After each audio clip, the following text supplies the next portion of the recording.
안녕하세요. 영토학장입니다. 자, 지난달에 정부에서 지방과 일부 수도권을 규제 지역에서 해제해주면서 정부의 규제 일변도의 부동산 정책이 빠르게 대거 완화 정책으로 바뀌는 거 아니냐라는 기대들을 많이 하고 있습니다.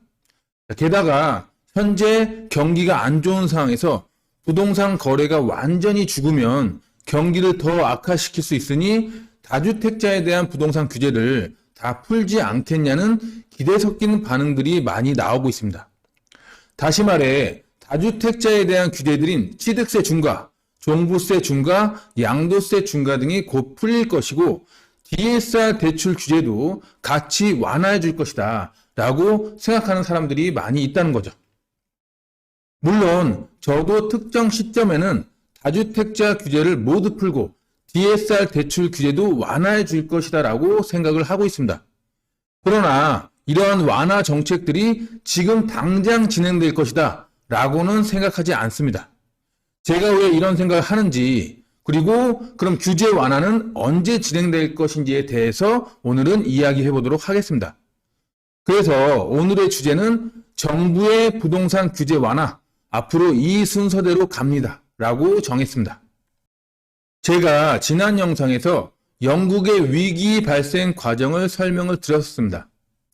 자, 이 영국의 위기 발생 과정을 보면 앞으로 한국의 부동산 정책이 어떻게 흘러갈지 예측을 할 수가 있습니다. 자, 그러면 지금부터 영국의 위기 발생 과정을 통해서 한국의 부동산 정책이 어떻게 흘러갈지 한번 예측해 보도록 하겠습니다. 자, 일단 여러분들 다 알다시피 영국의 트러스 총리가 감세 정책을 발표를 합니다. 자, 그러면서 감세 정책 내용이 개인에는 소득세의 세율을 낮춰주고 부동산을 살 때 납부하는 취득세와 등록세의 면제 기준을 대폭 올리고 19%에서 25%로 올리려 했던 법인세 인상 계획은 아예 백지화하기로 하고 향후 6개월간 600억 파운드, 약 94조 원을 들여서 민간의 에너지 부담을 경감한다 라는 감세 정책, 그리고 재정 지원 정책을 이렇게 발표를 합니다.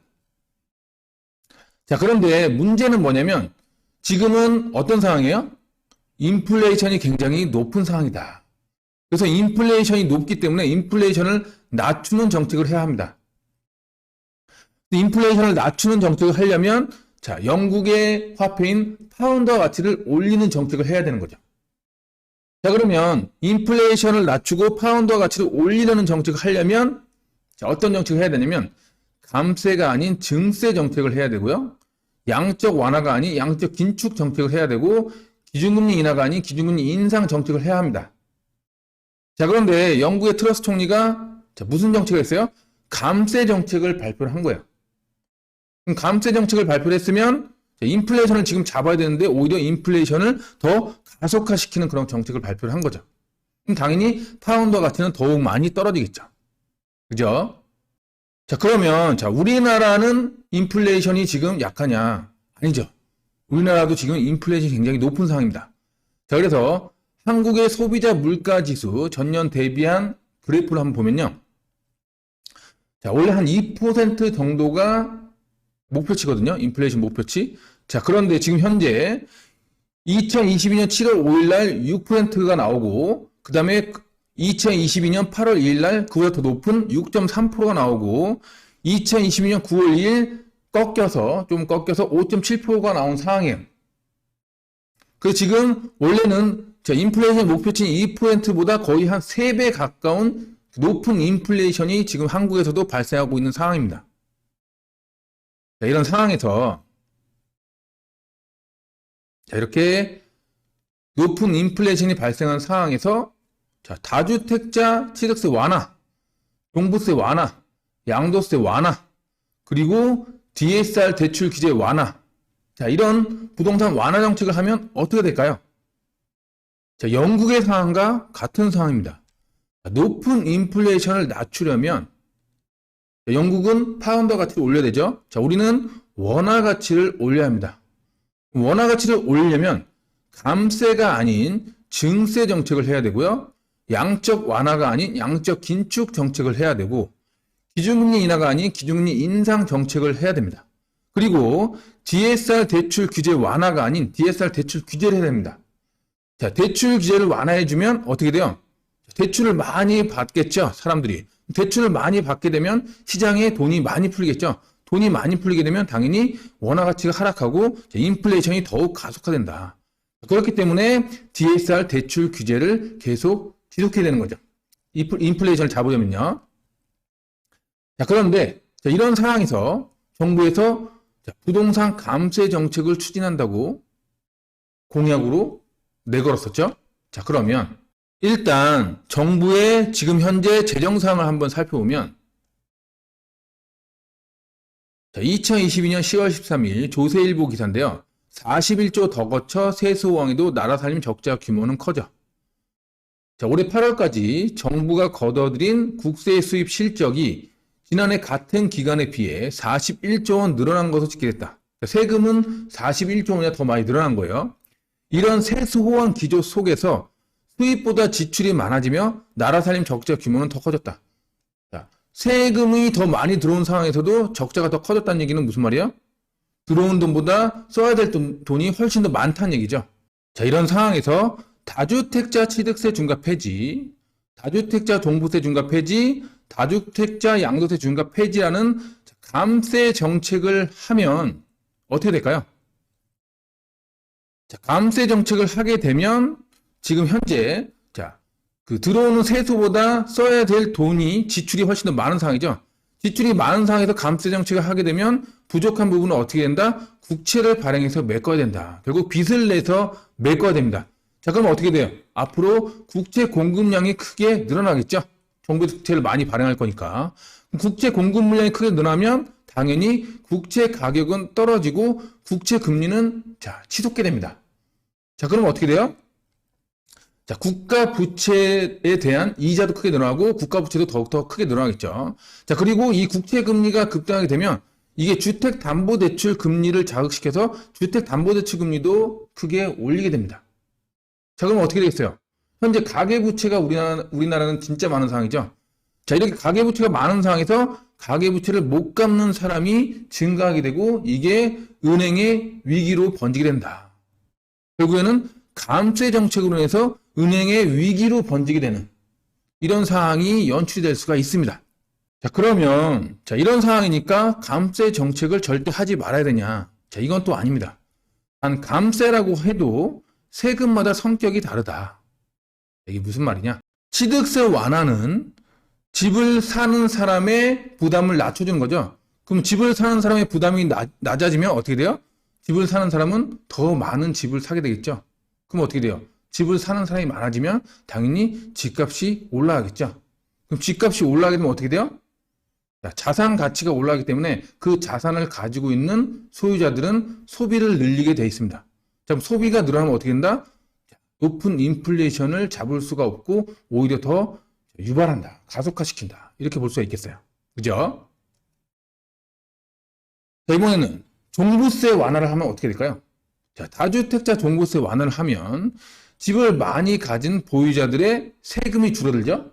그러면 어떻게 돼요? 줄어든 세금만큼 소비가 늘어날 수 있다. 자, 소비가 늘어나면 어떻게 돼요? 자, 인플레이션을 더욱 유발시킬 수 있겠죠? 그래서 높은 인플레이션을 더욱 가속화시키는 정책이다. 이 종부세 완화 정책도. 자, 그래서 여기 보면 분명히 정부와 여당은 종부세를 완화해 주겠다. 다주택자 종부세를 완화해 주겠다. 다주택자 취득세 중과를 완화해 주겠다. 다주택자 양도세 중과를 완화해 주겠다. 이런 공약을 내걸고 이번에 당선이 됐어요. 그죠? 자, 그런데 기사를 보면 2022년 9월 20일 기사고요. 그 다음에 펀앤마이크 기사입니다. 자, 여야 협의도 안 되는 종부세 특별공제, 국민의힘은 왜 침묵하나 해가지고 지난 7일 종부세법 개정안이 국회 본회의를 통과했지만 1세대 1주택자에 대한 종부세 특별공제 3억 원을 포함해 올해 한해 1주택자의 기본공제액을 3억 원 높인 조세특례 제한법, 조특법 개정안은 제대로 된 논의조차 이루어지지 않고 있다. 거대 야당의 반대로 무산의 길로 향하고 있다는 전망이 나오고 있다. 그럼 야당만 반대하고 있냐? 자, 볼까요? 지난 15일 국회 기획재정위원회 전체 회의에서도 특별공제와 관련해 여야 간 협의가 전혀 이루어지지 않는 것으로 알려진다.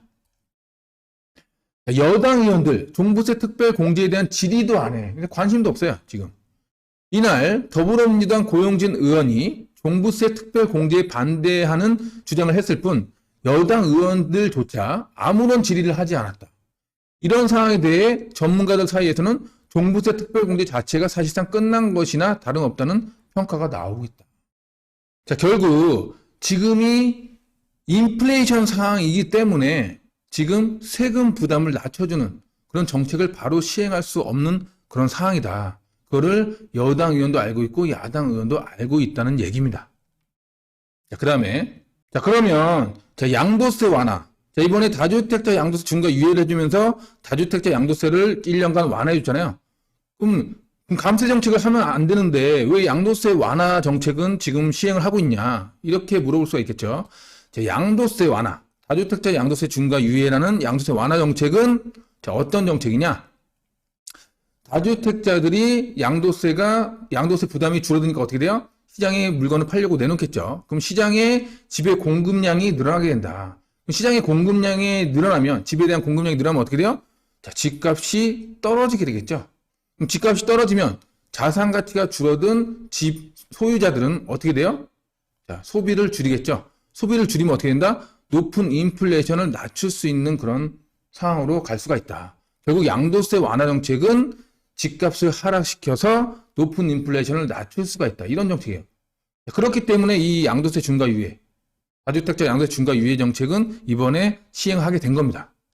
자, 정리를 하면 지금 감세 정책을 크게 못하는 이유는 뭐예요? 자, 못하는 이유는 바로 높은 인플레이션 상황이기 때문이다. 고인플레 상황이기 때문이에요.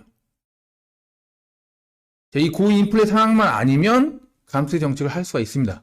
자, 그런데 높은 인플레이션 상황이기 때문에 감세 정책을 크게 못하고 있는 그런 상황으로 갈 수밖에 없다. 자, 그러면 왜 정부와 여당은 감세를 하겠다고 막 그 정책을 내놓느냐? 본인들이 당선되기 위해서 공약을 내걸었지만 경제 상황이 이렇게 높은 인플레이션이 유발되는 그런 상황이 될 줄은 몰랐겠죠. 자, 그런데 지금 와서 높은 인플레이션 상황이기 때문에 감세 정책을 할 수가 없습니다. 우리는 증세 정책을 해야 됩니다. 이렇게 되면 어떻게 될까요? 지지율이 확 떨어지겠죠. 자, 그렇기 때문에 정부에서 감세 정책을 폐지하고 증세 정책을 하겠습니다. 라고 말을 할 수가 없는 겁니다. 자, 그래서 이런 것들을 종합해 봤을 때 앞으로 부동산 규제를 완화하는 그런 정책들은 이런 식으로 흘러갈 것이다 라는 제 예상 시나리오가 있습니다. 이걸 한번 설명을 드려보도록 할게요. 자, 여러분도 항상 보셔야 되는 게 정치를 보시면 안 됩니다. 정치를 보기 전에 먼저 경제를 봐야 된다. 경제 상황이 어떠냐에 따라서 정치는 움직일 수가 있다. 정책은 경제 상황에 따라서 움직이게 된다 라고 말씀드릴 수 있겠어요. 자, 그래서 경제를 보면 지금 경제가 어떤 상황이에요? 경제는 높은 인플레이션 상황이고 이 높은 인플레이션을 잡으려고 금리를 계속 올리고 있는 상황이다. 자, 그럼 금리를 계속 올리다 보면 어떻게 되세요? 인플레이션은 잡히겠지만 경기가 침체되는 그런 현상이 생기게 되겠죠. 자, 디플레이션 상황이 생길 수가 있다. 자, 그럼 어떻게 돼요? 자, 경기 침체, 디플레이션 상황이 생기게 되면 다시 경기를 부양해야 되는 그런 상황이 돼서 금리를 인하하는 그런 정책으로 갈 수밖에 없다. 자, 이런 순서로 앞으로 가게 될 거예요. 자, 그러면 경제 상황이 이런 순서로 가는 상황에서 부동산 정책은 어떻게 가게 되냐? 일단 이 빨간색 높은 인플레이션에서 이 높은 인플레이션을 잡으려고 금리를 인상하고 그다음에 금리를 인상하면서 경기 침체가 오게 되잖아요. 이 빨간색 구간에는 이렇게 갈 것이다 라고 제가 빨간색으로 이렇게 빨간색 글씨로 이렇게 써놨어요. 자, 보면은 일단 다주택자 양도세 중과 유예는 할 수가 있죠. 아까 말씀드렸듯이 이거는 인플레이션 낮출 수가 있습니다. 집값을 떨어뜨릴 수가 있기 때문에 집 공급을 늘려서. 자, 그러면서 어떻게 돼요? 자, 지방 규제 지역을 이번에 해제해줬죠. 자, 근데 거래가 안 돼요. 왜냐? 금리를 계속 올리고 있기 때문에. 자, 그럼 어떻게 돼요? 그 다음 수도권 규제 지역을 해제해줄 겁니다. 자, 그 다음 어떻게 돼요? 자, 그래도 거래가 안 된다. 왜냐? 금리를 계속 올리고 있는 상황이기 때문에. 자, 그러면 이제 서울 규제 지역을 해제를 해줄 겁니다. 자, 만약에 그래도 거래가 안 되면 어떻게 돼요? 자, 이제 경기 침체가 거의 확실시 되는 거죠. 예. 규제 지역을 해제해줘도 거래가 안 된다는 거는 경기가 굉장히 침체되어 있다는 상황이잖아요.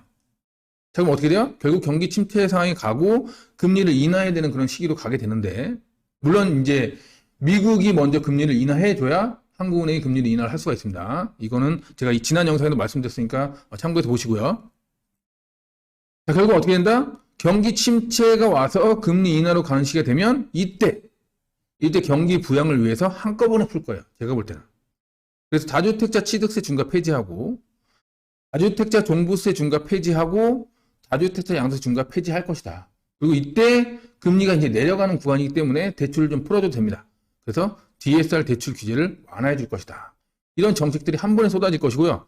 만약에 경기 침체가 예상보다 훨씬 더 큰 경기 침체가 오면, 경착륙이 만약에 오게 되면 이 중과 폐지 정도가 아니라 취득세 면제, 양도세 면제 이런 정책이 나오게 될 겁니다. 다주택자들. 그러면 그때 가서는 어떻게 돼요? 무조건 투자를 해야 될 시기다. 예. 투자를 공격적으로 해야 될 시기다라고 볼 수가 있겠어요. 아시겠죠? 그래서 제가 볼 때는 경기 상황이 이렇게 흘러감에 따라서 부동산 정책도 결국 이렇게 흘러갈 것이다 라고 예상을 하고 있습니다. 자, 지금까지 알려드린 내용이 시청자 여러분에게 도움이 되었다면 좋아요, 구독하기, 알람 설정까지 부탁드릴게요. 자, 긴 시간 수고 많으셨고요. 저는 다음에 더 좋은 컨텐츠로 찾아뵙도록 하겠습니다. 감사합니다.